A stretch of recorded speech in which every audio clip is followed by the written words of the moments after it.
శ్రీమాత్రే welcome to శ్రీస్ kitchen. ఎలా ఉన్నారండి నా ఫ్రెండ్స్ అందరూ? నేనండి మీ శ్రీదేవి. ఏంటి కొత్త సంబోధన అనుకుంటున్నారా? మన జ్యోతిషం చెప్తారు కదండి, మన దేవుడి పేరు తీసి వంట చేస్తే చాలా బాగా అవుతుంది, అందులో చాలా పోషక విలువలు పెరుగుతాయి, రుచికరంగా ఉంటుంది అంటాం కదా. అందుకే ఈ చిన్న ప్రయోజనం అండి, ఏమనుకోకండి. సో నేను ఈరోజు చూపించబోయే ఐటెం ఏమిటి, కోకోనట్ రైస్ అండి. కోకోనట్ రైస్ కోకోనట్ పాలతో, కొబ్బరి పాలతో చేసిన కోకోనట్ రైస్ అండి. ఇది చాలా టేస్టీగా ఉంటుందండి. యాక్చువల్గా దానికి కావాల్సిన ఐటమ్స్ కూడా చాలా తక్కువ అండి. మన కిచెన్ లో రోజు ఉన్న పదార్థాలతో చేసేసుకోవచ్చు. దానికి స్పెషల్ ఐటమ్స్ ఏం అక్కర్లే. కావాల్సినంత మాత్రం కోకోనట్ మిల్క్ అండి. ఆ పాలు ఎలా తీయాలో దానికి కావాల్సిన సామాగ్రి ఏంటో నేను అంతా చూపిస్తాను, నాతో రండి.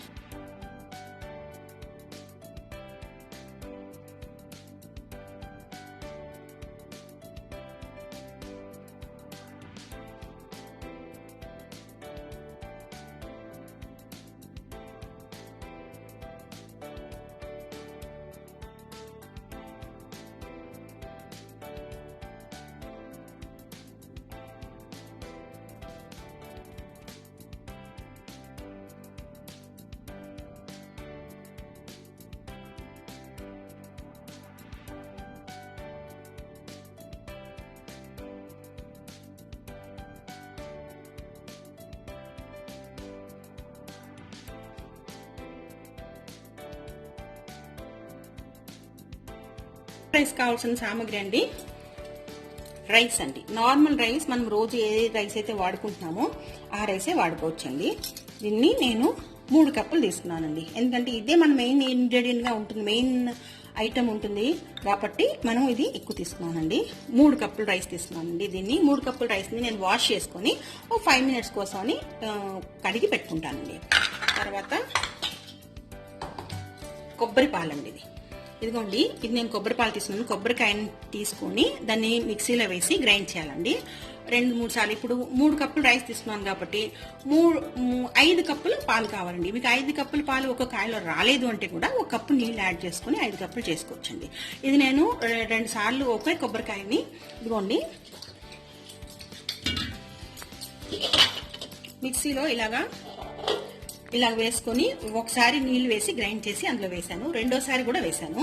మూడోసారి ఇలా వచ్చిందండి, మీకు చూపించాలని పెట్టాను. అంటే ఇందులో ఇంకా కొంచెము పాలు ఉంది. సో దీన్ని నేను ఏం చేస్తానంటే, ఇంకా నాకు రైస్ కి సరిపడే 5 కప్పులు వచ్చి ఉండవండి. అందుకని ఇలాగ కొంచెం నీళ్ళు యాడ్ చేసుకొని దీనికి మూత పెట్టుకొని దీన్ని మిక్సీలో గ్రైండ్ చేసుకున్నాను. ఆ వచ్చిన పాలని నేను ఇదిగోండి, ఇదిగో ఇలా ఉంది కదా ఈ నెట్ క్లాత్, ఇందులో పోసి పడపోసుకొని ఇలా చేసుకుంటే నాకు ఈ పాలు దిగుతాయండి. ఇది 5 కప్పులు పాలు అవ్వాలండి మనకి. 3 కప్పుల రైస్, 5 కప్పులు పాలు, సేమ్ మీరు ఏ కప్తో తీసుకున్నారో అదే కప్పు. దానిలోకి మీరు వేసుకోవాల్సింది కొంచెం చూడండి, తేజ్పత్రి ఇందులో వేసేసుకోవాలండి, దాల్చిని వేసేసుకోవాలండి, 3 ఇలాచీ తీసుకున్నానండి ఇందులో. ఈ 3 ఇలాచీ కూడా మీరు ఇందులో వేసేసుకోవాలండి. లవంగా, దెన్ కొంచెం మిరియాలు, అండ్ ఇది ఏమంటారండి దీనికి, ఇది మొగ్గ అంటారు కదా. సో దిస్ ఈస్ గరం మసాలాలో వస్తుందండి. ఈ ఐటమ్స్ అన్ని ఇలాగే వేసేసుకోవాలండి. ఇది వేసేసుకొని ఒక 15 మినిట్స్ దీన్ని సైడ్ లో పెట్టుకున్నాం అండి. ఎందుకంటే ఇలా సైడ్ లో పెట్టుకుంటే దీని తాలూకా ఫ్లేవర్ అంతా, ఈ మసాలా ఫ్లేవర్ అంతా ఈ పాల్లోకి వెళ్తుంది, అప్పుడు చాలా బాగుంటుందండి. ఇది 2 అయింది కదా. ఇప్పుడు దానికి జీలకర్ర కావాలా, 1 కప్పు తరిగి పెట్టుకున్న ఉల్లిపాయ ముక్కలు, కోకోనట్ రైస్ చేసుకోవడానికి తగినంత ఆయిల్, తర్వాత కొత్తిమీర. సో దీంట్లోకి మీరు అనుకుంటున్నారు మసాలా ఏం పడుతుంది, తగినంత ఉప్పు. మసాలా ఏమీ పడదండి ఇందులో. ఇదిగోండి పచ్చిమిరపకాయలు, దీంట్లో పడే కారం మాత్రం పచ్చిమిరపకాయలు. ఇందులో మసాలా కారం కానీ మామూలు రెడ్ చిల్లీ పౌడర్ ఏం పడదు. ఒక 8-9 పచ్చిమిరపకాయలు తీసుకోండి, 2-3 వెల్లుల్లి, ఇంత అల్లం. ఇవన్నీ తీసుకొని మిక్సీలో వేసి దీన్ని గ్రైండ్ చేసుకొని ఇగో ఈ విధంగా పేస్ట్ చేసి పెట్టుకోవాలి. ఇది ఫుల్ పేస్ట్ ఉండకూడదు, అలాగని ఎక్కువ ఇదిగా ఉండకూడదు, మీడియం లాగా చేసి పెట్టుకోండి. ఇదిలాగా అవుతుంది కదండి. సో వీటినే నేను ఈ విధంగా కన్వర్ట్ చేసుకున్నానండి. సో మనకు కావాల్సిన ఇదండి. సో ఇప్పుడు మనం పెట్టుకున్నాం అండి, ప్యాన్ పెట్టుకొని రెడీ చేసుకోవడం చూసుకున్నాం అండి. ఇదిగోండి, ఇది ఒక నెట్ క్లాత్ అండి. దీంట్లో నెట్ బ్యాగ్ అండి, వెజిటబుల్ బ్యాగ్స్ వస్తాయి కదా, అది వాడుకుంటున్నాను. ఇదిగో ఇందులోంచి మనం అది వేసుకొని ఇలా తీసుకున్నాం అంటే కోకోనట్ పాలు అంతా ఇందులో వచ్చేస్తుంది. ఇవంతా ఈజీ అవుతుందండి. సో ఇలా సో ఇది మనకి రెడీ అయిపోయిందండి. ఇందులో ఈ మసాలాలు అన్ని వేసుకున్నాను కదా, ఇవన్నీ సైడ్ పెట్టుకుంటాను. ఇప్పుడు మనం ఎలా చేయాలో చూసుకుందాం. కుక్కర్ పెట్టేశానండి పొయ్యి మీద. ఇది వేడైన తర్వాత దాంట్లో నూనె వేసుకొని ఇందాక చూపించినట్టుగా కొంచెం జీలకర్ర ఫ్రై చేసుకున్న తర్వాత ఉల్లిపాయలు వేసుకోవాలండి. ఉల్లిపాయలు వేసుకున్న తర్వాత ఇది ఏదైతే మనం గ్రైండ్ చేసుకుంటున్నాం పచ్చిమిరపకాయ, వెల్లుల్లి, అల్లం, ఇది పేస్ట్ కూడా వేసేసి దాన్ని బాగా వేసుకున్న తర్వాత ఈ రైస్ యాడ్ చేయాలండి.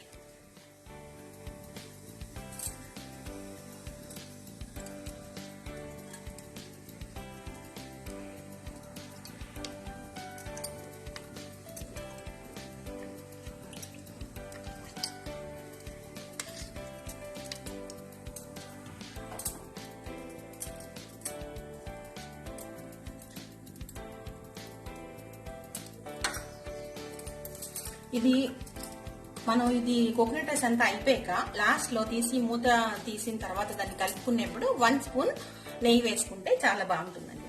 యాక్చువల్గా ఈ కోకోనట్ రైస్ అంటే మా బాబుకి చాలా ఇష్టం అండి. వాడేమో చిన్నప్పుడు మా అమ్మ ఎక్కువ బాగా చేసేదండి ఈ కోకోనట్ రైస్. ఆవిడ దగ్గరే నేను నేర్చుకున్నాను. మా చెల్లి కూడా ఆవిడ దగ్గరే నేర్చుకుంది. సో మా అమ్మ ఎప్పుడైనా మా తాతగారు అదే మా నాన్నగారు మా ఇంటికి వచ్చినప్పుడు మా బాబు చిన్నవాడు, వాడేమో వాళ్ళ తాత చేత ఒక లెటర్ రాసి పంపించాడు, అమ్మమ్మ I want 10 bags of coconut rice అని. చాలా నవ్వుకునేవాడు అండి. చాలా బాగుంటుంది, వాడికి చాలా ఇష్టం. సో ఇదే మీతో షేర్ చేసి పంపిస్తున్నాను. నాకు ఇగో నూనె వేడైందండి.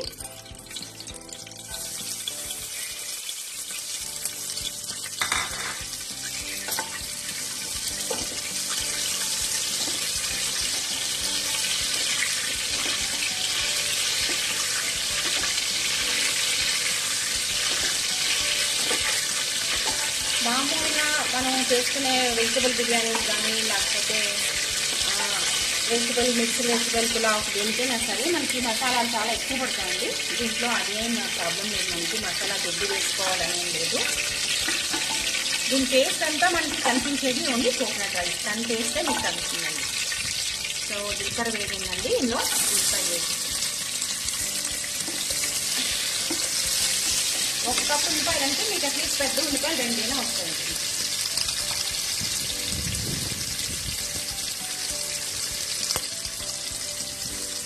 ఇప్పుడు ఉల్లిపాయలు వేస్తాయండి. ఈ లోపల మనం కోకోనట్ రైస్ తీసుకోవడానికి రైతా చేసుకుంటాం కదా, నేను ఈరోజు టమాటో రైతా చేసి చూపిస్తానండి. దీనికి టమాటో పెరుగు పచ్చడి 3 టమాటోలు తీసుకోవాలండి. తర్వాత దీనికి మనం జస్ట్ చిన్నగా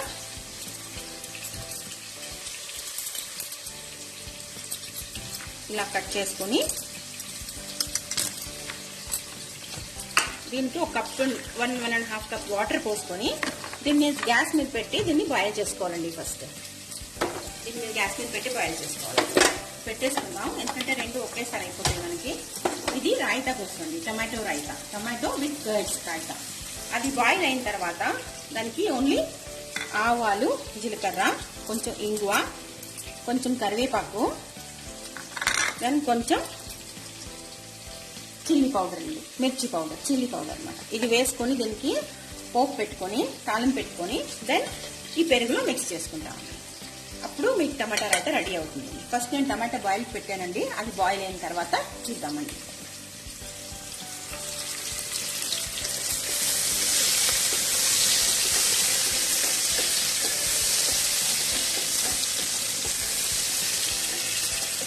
ఇంకా ఇది ఉల్లిపాయలు కొంచెం బ్రౌన్ రావాలండి, ఇంకా వేగాల.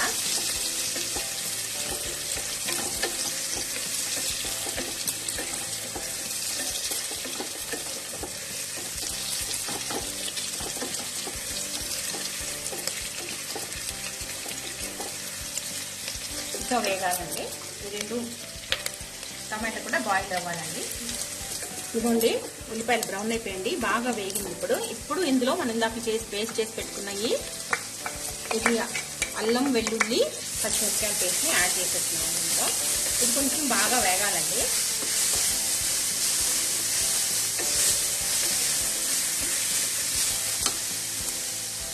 ఇది బాగా వేగిన తర్వాత మనము ఇందులో నేను కొంచెం క్యాష్ నట్స్ యాడ్ చేస్తున్నానండి. ఈ క్యాష్ నట్స్ ఆప్షనల్ అండి, మీకు కావాలంటే యాడ్ చేసుకోండి, లేకపోతే అవసరం లేదు. జనరల్గా మనం ఎవరైనా వస్తున్నప్పుడు, గెస్ట్లు ఎవరైనా వస్తున్నారంటే కొంచెం మనం దానికి కొంచెం ఎక్కువ ఇది చేయడానికి ట్రై చేస్తాం కదా, అలాంటప్పుడు ఈ క్యాష్ నట్స్ మనం యాడ్ చేసుకోవచ్చండి.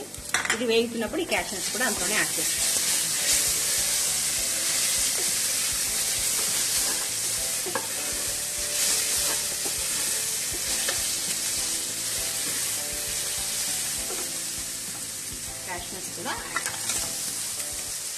ఈ ఉల్లిపాయలతో పాటునే గ్యాస్ కూడా వేయకూడదు.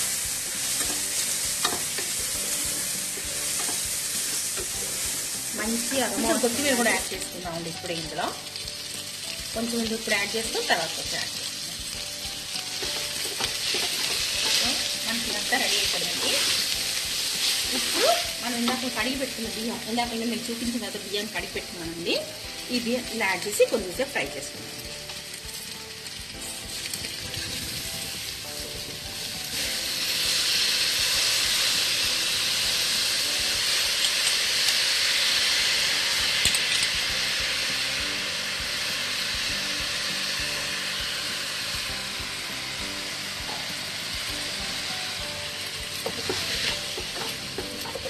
ఈ బియ్యం కొంచెం ఫ్రై అవ్వాలండి.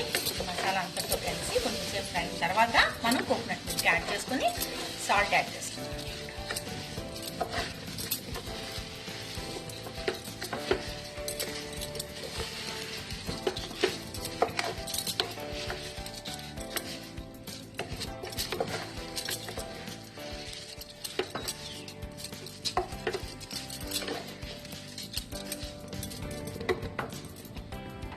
ఆయిల్ పెట్టుకుంటున్నానికి. ఇప్పుడు ఈ లోపల మనం ఇది కూడా చూసేద్దామండి, టమాటో ఎలా ఉందని. మళ్ళీ టమాటో కూడా బాయిల్ అయిపోయింది చూడండి. దాని తలక స్కిన్ సైడ్లో అంతా వస్తుంది. అంటే ఇది బాయిల్ అయిపోయింది అనమాట. ఇది చల్లార్చిన తర్వాత దీనికి తొక్కు ఇది ఏదైతే ఉందో అది ఓపెన్ చేసేసి తీసిన తర్వాత అది మిక్సీలో వేసి గ్రైండ్ చేస్తే పేస్ట్ అయిపోతుందండి. ఆ పేస్ట్ని మనం రైతా కింద కన్వర్ట్ చేసుకుంటాం. వేగిపోయిందండి చూడండి. రైస్ కూడా బాగా వేగింది. ఇప్పుడు మనం దీంట్లో కోకోనట్ మిల్క్ యాడ్ చేసుకుందాం.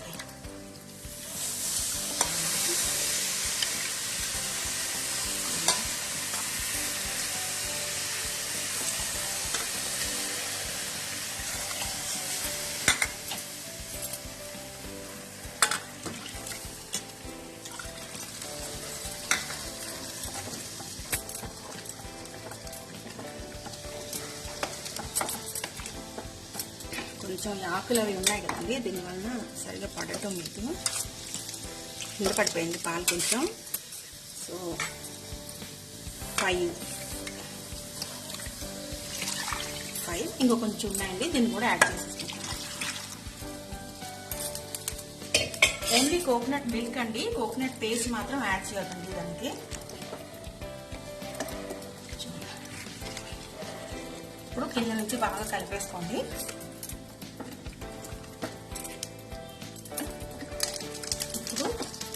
దీంట్లో ఉప్పు వేయలేదండి మనం, దీనికి సరిపడా ఉప్పు వేసుకుందాం. ఇదిగోండి, ఇందాక కొంచెం ఇందులో ఆయిల్ ఉండేది కదా, ఇది కూడా నేను యాడ్ చేసేసుకుంటున్నాను. మళ్ళీ తర్వాత యాడ్ చేయాల్సిన అవసరం లేదు. ఇప్పుడు దీన్ని కుక్కర్ని మూత పెట్టుకుంటానండి. జస్ట్ 2 విజిల్స్ ఇచ్చిన తర్వాత మనం బంద్ చేసుకోవచ్చు అండి. లేదా ఒక్క విజిల్ ఇచ్చి కొంచెం 5 మినిట్స్ సిమ్లో పెట్టుకుని బంద్ చేసుకోవచ్చు. ఇంత లోపల నేను ఇదిగోండి మన రైతా కోసం అరేంజ్ చేసుకున్న టమాటాలని దీన్ని ఉడికిపోయండి. దీన్ని నేను దీని స్కిన్ ఒలిచేసి దీన్ని మిక్సీలో వేసుకుని గ్రైండ్ చేసుకుని పేస్ట్ చేసుకుని దాన్ని పెరుగులో కలుపుకుంటానండి. కర్డ్స్లో కలుపుకొని రైతా చేసుకుంటాను. రండి చేద్దాం. టమాటాలు 3ని నేను గ్రైండ్ చేసేస్తున్నానండి. ఇదిగో ఇలాగ వచ్చింది, పేస్ట్ వచ్చింది ఇలాగా. దీంట్లో మనము కావలసినంత పెరుగు కలుపుకోవాలండి.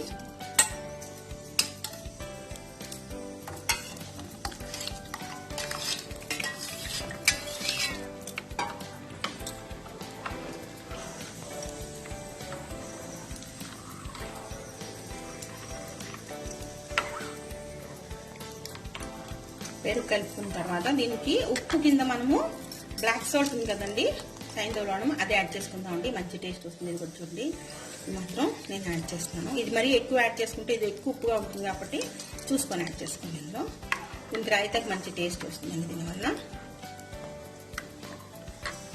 ఇంతేనండి దీనికి చేయవలసింది. ఇప్పుడు మనం దీనికి పోపు పెట్టుకుందాం. తడక 1 స్పూన్ ఆయిల్ వేసుకుందాం.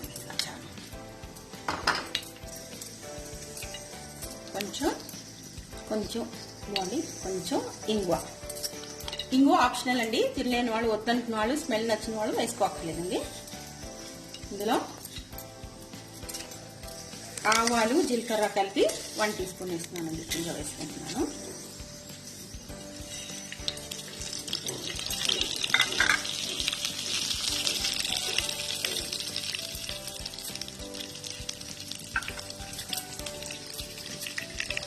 కడిగి పెట్టుకున్న కరివేపాకు కూడా వేసుకుంటున్నానండి.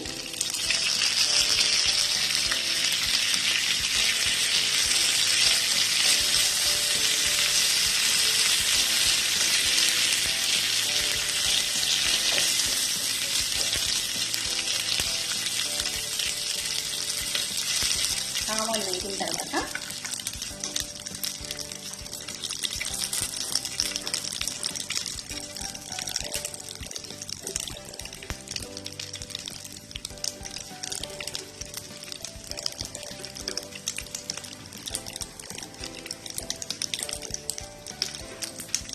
ఆవాలు వేసేయండి. ఇందులో 1/4 టీ స్పూన్ చిల్లీ పౌడర్ వేసుకోవాలండి. ఇదే మనకి కారం ఇస్తుంది. ఇప్పుడు కలిపేసుకొని అందులో వేసుకోండి.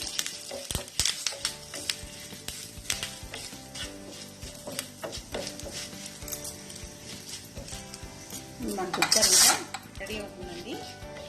లోపల మన రైతా రెడీ అయిపోయిందండి.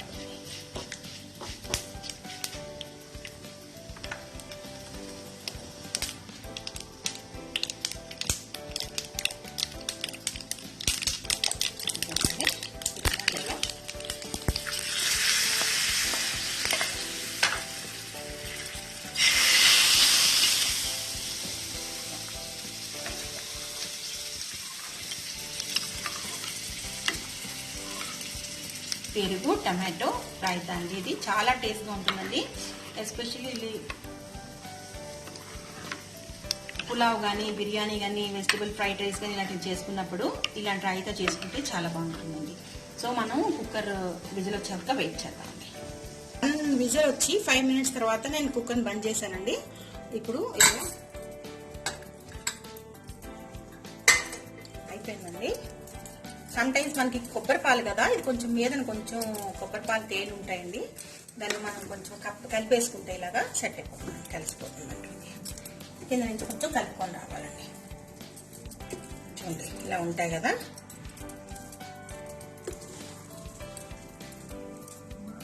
కలిపేసానండి. దీన్ని ఇప్పుడు మనం వేడిగా సర్వ్ చేసుకుందాం. కొంచెం ఇందులో నేను చెప్పినట్లుగా కొంచెం ఇందులో కొత్తిమీర వేసుకొని కలిపేసుకుందాం అండి. తర్వాత కొంచెం 1 స్పూన్ 1.5 స్పూన్ నెయ్యి వేసుకుంటాం.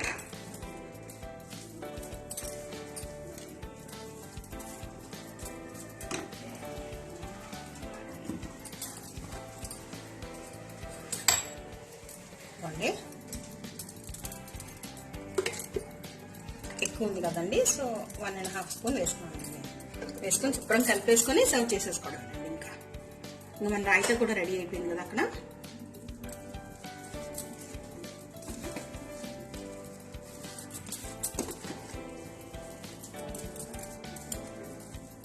వేడి వేడిగా కొబ్బరి అన్నం కోకోనట్ రైస్ రెడీ అండి. విత్ టమాటో రైతా, టమాటో పెరుగు పచ్చడితో రెడీ అండి. చాలా మంచి అరోమా వస్తుందండి. నాకు పక్కా 100% షూర్ అండి మీ అందరికి నచ్చుతుందని. మీరు ఒకసారి చేసుకోండి. ఎలా వచ్చింది అంటే నా కామెంట్ బాక్స్ లో పెట్టండి తప్పకుండా, మర్చిపోకుండా. నా వీడియోని మాత్రం మీరు చూసి లైక్ చేసి షేర్ చేసి సబ్స్క్రైబ్ చేసుకోవడం మాత్రం మర్చిపోవద్దండి. అంతవరకు నేను నెక్స్ట్ వీడియోలో మళ్ళీ మీ ముందు ఉంటానండి. అంతవరకు మీ అందరూ బాగుండాలని కోరుకుంటూ మీ శ్రీదేవి అండి. Bye friends.